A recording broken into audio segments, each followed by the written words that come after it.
मराठी, आवाज जनसामान्यांचा। सर्वसामान्य जनतेच्या हितासाठी ही कृष्णा भीमा विकास आघाडी केली असून यात कुठलाही राजकीय हेतू अगर कोणालाही राजकीय आव्हान देण्याची काहीच कारण नाही। इंदापूर नगरपालिकेच्या सर्वांगीण विकासासाठी आम्ही सर्वजण एकत्र येण्याचा निर्णय घेतला असून तालुक्यातील आणि शहरातील लोकांवर जो अन्याय होत आहे त्यासाठीच कृष्णा भीमा विकास आघाडीची स्थापना झाली आहे। पहा माजी सहकार मंत्री हर्षवर्धन पाटील काय म्हणाले। भाऊ काय सांगाल, आज इंदापूर नगर परिषदेच्या नगराध्यक्ष पदासाठी प्रदीप गारेकर यांनी उमेदवारी अर्ज दाखल केलेला आहे आणि तुम्ही या ठिकाणी स्थानिक आघाडी केलेली आहे, कसं असेल एकंदरीत पुढची निवडणूक काय सांगाल? या इंदापूर तालुक्याचे जे स्थानिक प्रश्न आहेत आणि इंदापूर तालुक्यातल्या शहरासहित जनतेला जो त्रास होतोय आणि त्यातून जो अन्याय होतोय, त्यामुळं सगळ्याच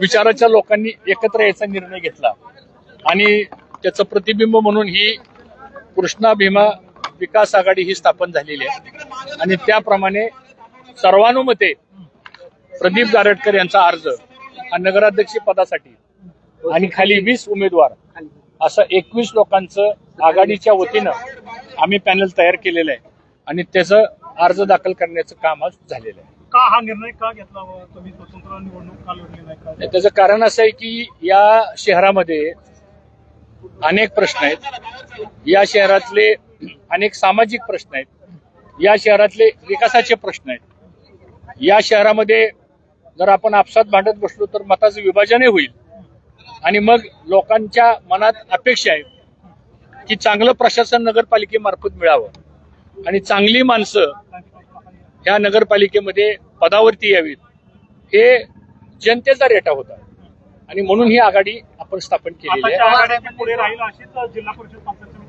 हो, ही आघाडी आता तालुक्याच्या दृष्टिकोनातून आम्ही करायचा निर्णय घेतलेला आहे आणि त्या पद्धतीने येणाऱ्या भविष्यातल्या ज्या काही निवडणूक असतील आणि या तालुक्यातले जे काही सामाजिक प्रश्न असतील, विकासाचे प्रश्न असतील, या सगळ्या प्रश्नाकरता ही आमची आघाडी काम करेल। फक्त निवडणुकीपुरती ही आघाडी नाही तर या इंदापूर तालुक्याच्या सर्वसामान्य जनतेला न्याय देण्यासाठी स्थापन केलेली आघाडी आहे। हे पहिल्यापासून एकमेकांचे प्रबळ विरोधक राहिला, विधानसभेला तुम्ही आणि माने समोरासमोर होता आणि असं असताना देखील तुम्ही आता तिघे एकत्र आलात। यातून विद्यमान आमदार जे मंत्री आहेत त्यांच्या विरोधात एक मोठं आव्हान उभा करण्याचा हा प्रयत्न म्हणायचं 2029च्या दृष्टीने कुणाविरुद्ध आव्हान उभं करायचं किंवा कुणाला टार्गेट करायचं हा आमच्या आघाडीचा उद्देश मुळीच नाही। पण एकत्रित येऊन आपल्याला जर चांगलं प्रशासन देता येत असेल त्यासाठी आघाडी स्थापन केलेली आहे आणि आम्ही शहराचा विकासाचा कार्यक्रम घेऊनच लोकांच्या पुढे जाऊ। मागची 15 वर्ष ही सत्ता आमच्या विचाराची होती, त्याच्या मागे 10 वर्ष सत्ता ही गारटकरांच्या विचाराची होती।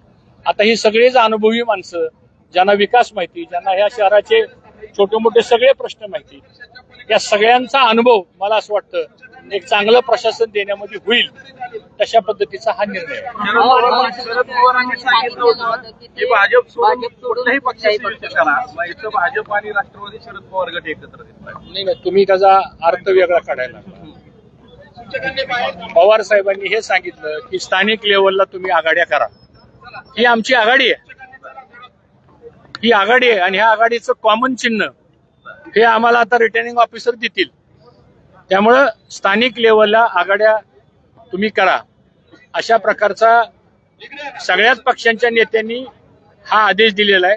शक्यतो तुम्ही तुमच्या पक्षाच्यावर लढा, नसेल तुम्हाला स्थानिक लेवलला वाटलं तुम्ही एकत्र यायचंय तर एकत्र येऊ शकता आणि त्या पद्धतीने आम्ही एकत्र आलेलो ही आघाडी आहे।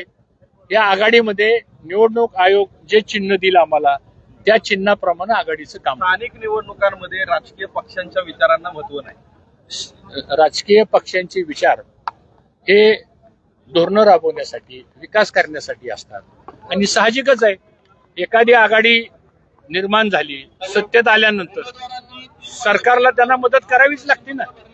कारण असं आहे का काय की फक्त अमक्याच्याच माणसं आल्यानंतर सरकार मदत करेल, असं काही नाही। ही लोकशाही आहे। जर इथले 25,000 लोकांनी ठरवलं की आम्हाला आघाडीच्या ताब्यात सत्ता द्यायची तर लोकशाहीमध्ये विकासाचा हिस्सा हा प्रत्येकाला द्यावाच लागतो।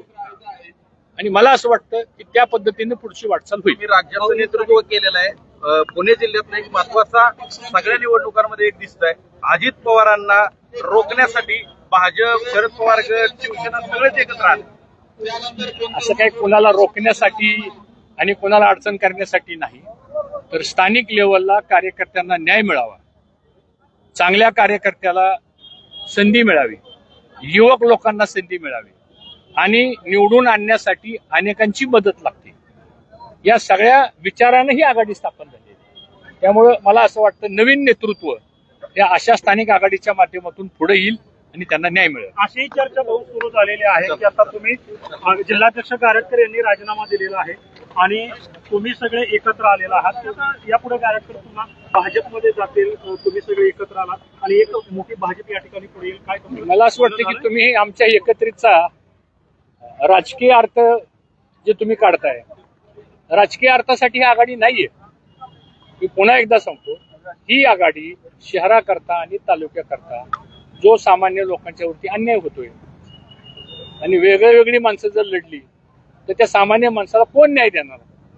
या शहरातले अनेक प्रश्न आहेत, या शहरामध्ये अनेक सामाजिक आर्थिक विषयावरती अडचणी आहेत.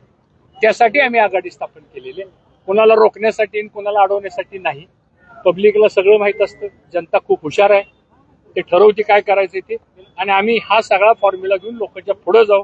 लोक आम्हाला स्वीकारतील हा आम्हाला विश्वास आहे. आज तुमचे कार्यकर्ते फडणवीस, देवेंद्र फडणवीस यांच्या बरोबरचे फोटो आज स्टेटसवरती तुमचे ठेवलेले आहेत, काय सांगाल याबाबत? स्टेटस कुणी काय ठेवलाय मला काय माहित नाही. अजित पवारांना कोंडीत पकडण्यासाठी शरद पवारांनी तुमच्या माध्यमातून खरं तर ही स्थानिक आघाडी स्थापन केल्याची चर्चा इंदापूर शहरात आहे. अशी कुठल्याही प्रकारची कोंडी करण्याचा प्रश्न नाहीये. G9 मराठीसाठी बबनराव धायतोंडे, इंदापूर.